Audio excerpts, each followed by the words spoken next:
नमस्कार, मैं सलोनी नामदे और आप देख रहे हैं केसरी उजाला न्यूज।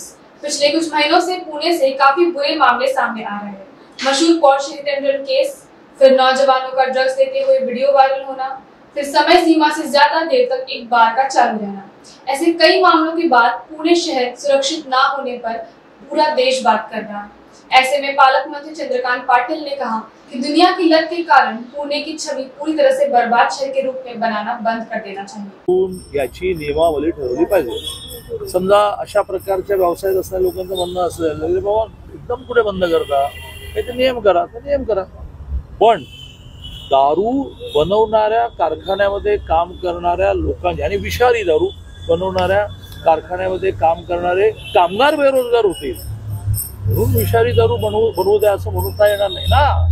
पब मधले कर्मचारी बेरोजगार होतील, त्यांना वेगळा रोजगार द्या, म्हणून पब पहाटे 4 पर्यंत चालू ठेवता येणार नाही ना। आणि 18 वर्षाच्या खालच्या मुलांना अंमली पदार्थ देता येणार नाहीत ना। त्यामुळे त्या इंडस्ट्रीने सुद्धा आपण काय बोलतोय याचं भान ठेवलं पाहिजे। नियम म्हणा बरं, असं कसं काही नियम करा, आम्ही नियमाला तयार आहोत। मला काही लोक येऊन भेटले, म्हटलं तुम्ही जा आणि प्रशासनाला हे म्हणा की तुमच्या नियमाच्या चौकटीत आम्ही राहायला तयार आहोत। आता सगळ्या पालकमंत्र्यांना त्या वेळेला मुख्यमंत्र्यांनी हेच आवाहन केलं होतं की आपापल्या जिल्ह्यामध्ये जुलै एंड पर्यंत किमान पिण्याचं पाणी शिल्लक घेऊन काय करायचं करा। मी कठोरपणे शिव्या खाऊन उजनीच्या पाण्याचं असं नियोजन केलं। त्यामुळे मी समाधानी आहे की पिण्याच्या पाण्याचा प्रश्न निर्माण झाला नाही। बागायतदारांनी मला शिव्या घातल्या, पण कधी त्यांना पूरक काही गोष्टी करत, पण मी हे धोरण ठेवलं की उजनी मायनसमध्ये सुद्धा किती जाऊ द्यायची।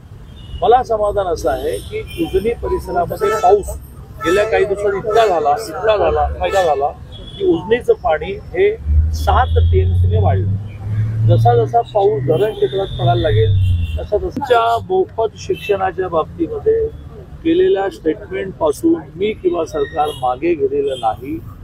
राज्यामध्ये जरी आचारसंहिता संपली असली तरी मुंबईमध्ये आज संध्याकाळपर्यंत तरी किमान, म्हणजे अजून 2-3 दिवस होता, कारण मुंबईमध्ये पदवीधर आणि शिक्षकच्या निवडणुका आज आहे, चालू आहे मतदान।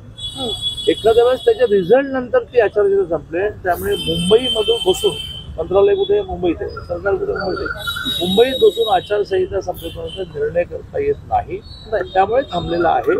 पण सरकारी मागे गेलेलं नाही, मी मागे गेलेलं नाही। याच नाही, तुम्हा सगळ्यांना आखरी मी करेक्ट करतो, माझी हात जोडून विनंती तुम्हा सगळ्या अतिशय विद्वान पत्रकारांना अशी आहे की अभ्यास करा।